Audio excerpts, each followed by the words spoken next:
মুসলিমের পক্ষ থেকে আমাদের রাজ্যের সভাপতি আমাদের ইমরান সোলাঙ্কি সাহেবের নেতৃত্বে এবং আমাদের ব্যারিস্টার আসাদুদ্দিন ওয়াইসি সাহেবের নেতৃত্বে আজ আমাদের এই ধর্মতলায় যে আমাদের বিক্ষোভ অনুষ্ঠান হচ্ছে, সেই অনুষ্ঠানে আমাদের প্রায় প্রত্যেকটা জেলা থেকে আমাদের সব জেলা নেতৃত্ব এবং ব্লক নেতৃত্ব এবং বুথ নেতৃত্ব সমস্ত নেতৃত্ববৃন্দ এই জায়গায় আমরা উপস্থিত হয়েছি।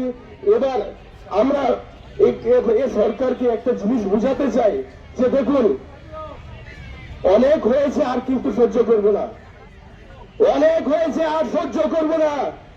আপনারা কি চাইছেন সহ্য করতে? কেউ চাইছেন? কারণ বাংলায় এই মুসলমান কেন প্রত্যেক জায়গায় নির্যাতিত হবে, এই বাংলার মুখ্যমন্ত্রীর কাছে জবাব চাই। আমি এই রাজ্যের মুখ্যমন্ত্রীর কাছে জবাব চাই, এই কেন্দ্র সরকারের কাছে জবাব চাই। কারণ আপনারা মুসলমানদের ভোট দিবেন আর পিছিয়ে পড়া মানুষের ভোট দেবেন, আর প্রত্যেকটা মানুষকে মুসলমান বললেই তারা বাংলাদেশি, আর পশ্চিম বাংলার মানুষ বললেই বাংলাদেশি। তাই বলে এই সরকারকে আমি ধিক্কার জানাই।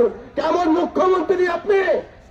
কেমন মুখ্যমন্ত্রী যে বাংলায় মুসলমানদের এই বাঙালি বলে ভিন রাজ্যে কাজ করতে গিয়ে তাদেরকে হেনস্থা করা হয়, তাদেরকে জান থেকে মারা হয়।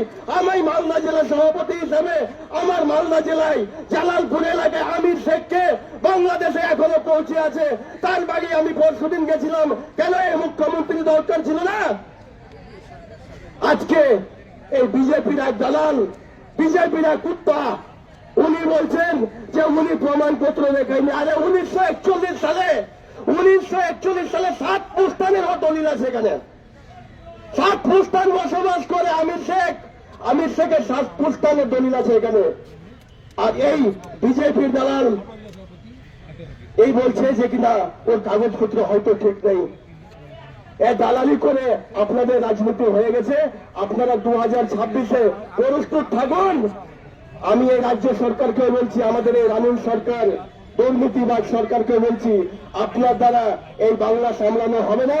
আপনি এই বাংলায় পদত্যাগ করুন, কারণ এই বাংলায় আপনি মুসলমানদের ভোট দেবেন আর মুসলমানদের নির্যাতিত হবে, এটা মুসলমান কখনো মেনে নিবে না।